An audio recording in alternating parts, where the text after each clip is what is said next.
So I repotted most of the mints and the catnip. I kicked this guy out because, I mean, he's almost dead. He's been trying to die for a decade. We'll see if this is finally the year. While I was repotting, and this is that delicious, really sweet peppermint. Oh my god, I wish it grew faster. So while I was repotting, I also noticed this one wants to bloom too. And I think the chocolate, yeah, the chocolate mint wants to bloom. And also this orange mint wants to bloom. Anyway, this guy was knocked over this morning. There was dirt everywhere. So I strung them up. Oop. Stink bugs. Nope. So I tied them all up. I've got another one setting, 2, 3, 4, 5, 6, 7, 8, 9.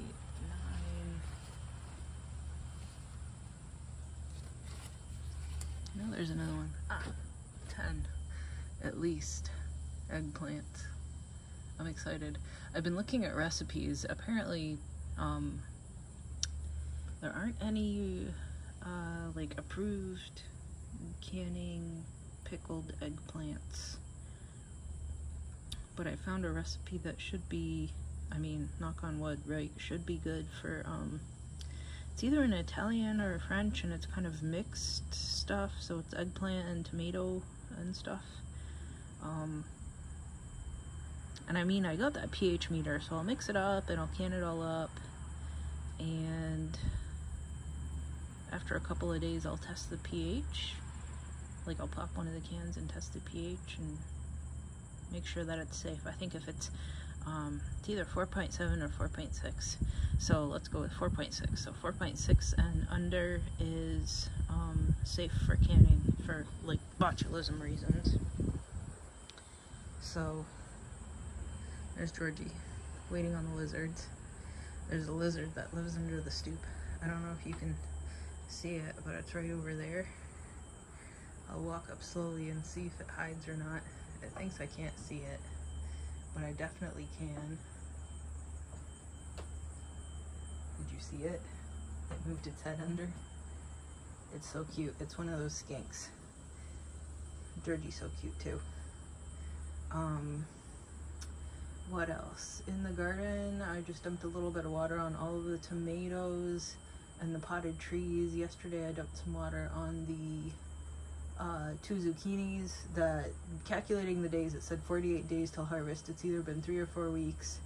So maybe in like another 2 or 3 weeks I should be getting zucchinis. Hopefully, knock on all of the wood, because I want to make more zucchini relish. I just pulled up a ton of Japanese stilt grass from over there, from around the composter, and in those flower beds, and also in the garden. So I chucked a lot of the stilt grass in the composters, but then I also threw some of it on top of the stilt grass to smother it and hope to kill it. What else? Every couple of days I go through and I get a couple of ground cherries and a couple of tomatoes, maybe a couple of okra. It's definitely not as productive as my first year. Maybe because I need to put way more compost in, maybe because it's overgrown and there's too many plants for the area, but that's that. Let's go inside. I got a new shelf. And I've moved the plants onto it, the kitchen plants. It took me 2 days and a couple weeks of physical therapy to be able to, and Georgie eats here, it was all pumpkin. He eats like an animal. It took me 2 days, and I just got some fruit for the boxes, to put stuff in boxes in here. So I just put the shelf together. I didn't realize how much it weighs. The shipping box said like 75 pounds.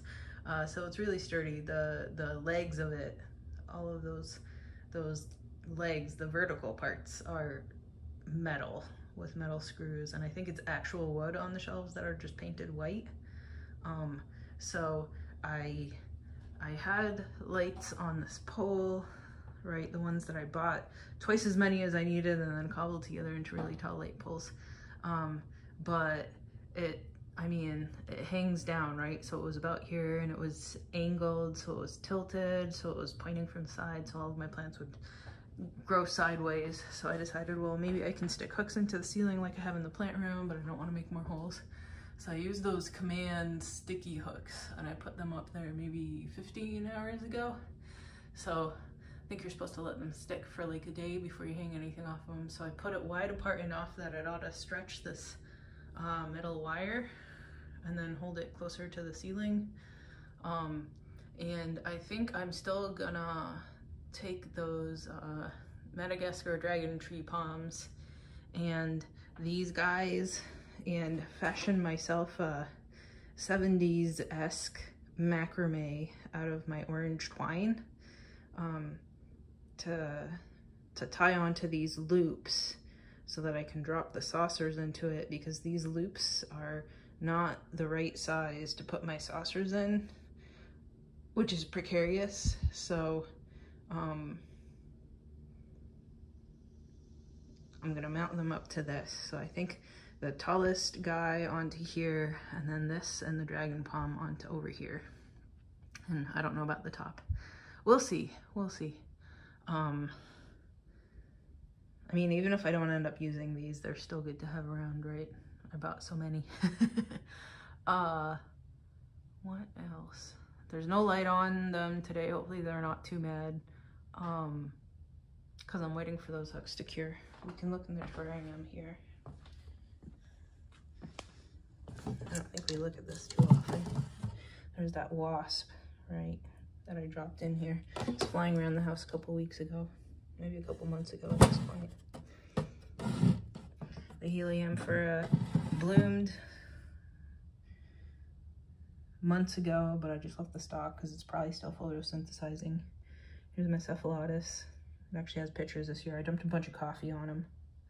This is that one that's supposedly purple, but it's even more green than the regular. Andromeda. This is Drosera madagascariensis that I started from seed. This is like the puniest plant ever. I thought they were huger, and they didn't grow up until they had to compete with the moss, and now the moss is suspending them, so I don't even know. Whatever, fine. It's a plant, right? And then prolifera. I started a couple other small containers with more dews and stuff, but there's so much water in here that they're practically drowning now. Maybe another fern starting. This is D. Adelaide, so that's the latest plant that I had gotten from Diamato's shop, so he always has interesting volunteers. Actually, so this stuff came from Ed at CSUF, but then the ferns. So this one was from EXO back in the day. I think this one came out of the wind in San Diego. It just sprung up in my plants one day. This one was a volunteer. The Boston fern was a volunteer. It was either garbage that they pulled up and I wanted to take it home with me at Diamato's shop, or it sprung up as a volunteer.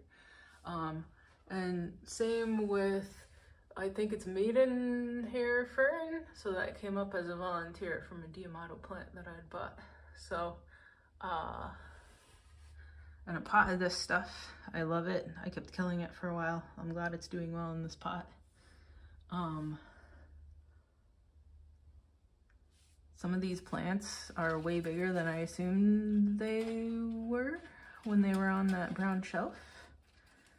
Hopefully I didn't mangle this poor thing, huh? Did I break it? No. Good, good, good. This is that like neon, I don't know if it's actually pothos or something else. Where's the other one? This guy. I love this. And it's way longer than I thought it was gonna be. Actually, so I had tried to root this in another pot, right? And I think that's why it's kinked right here, because the roots didn't take, so it just kind of kept growing, so I didn't really have to cut anything. Well, maybe I have to cut this one. I think it was looped back on the original pot, so I cut it, so I have a couple of vines now. So anyway, I had bought some risers after I put this together because I realized, you know what, this is way taller than this is a freezer from work when I needed ice packs, so they got me a freezer. When you take a look at these half pints, right, they're way smaller than the shelf, so I bought myself a riser that comes up to like maybe here, and I'm gonna put the shelf in the middle, and then I can get 2 high of jars.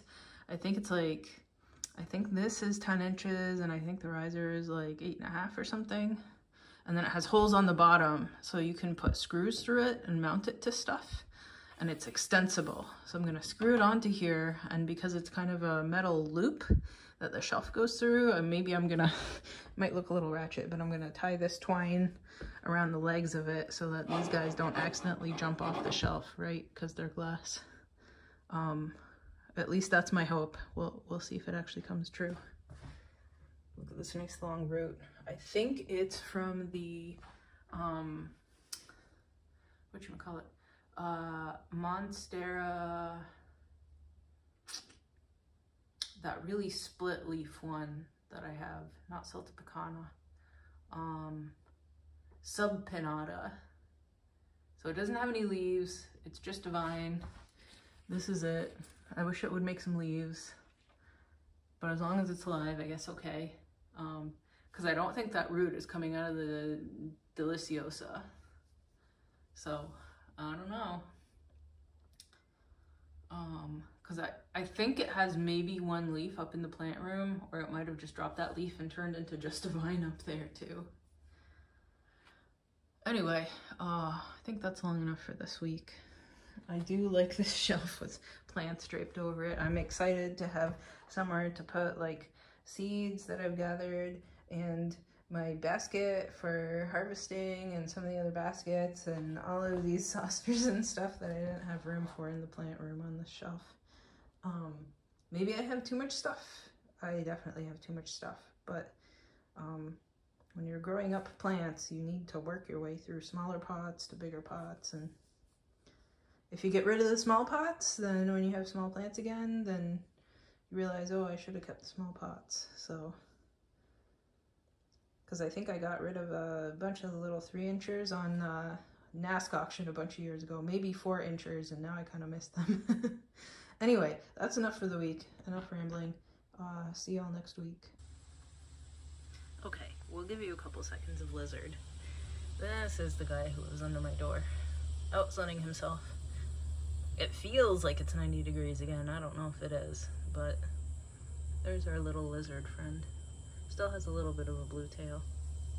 Okay, that's it.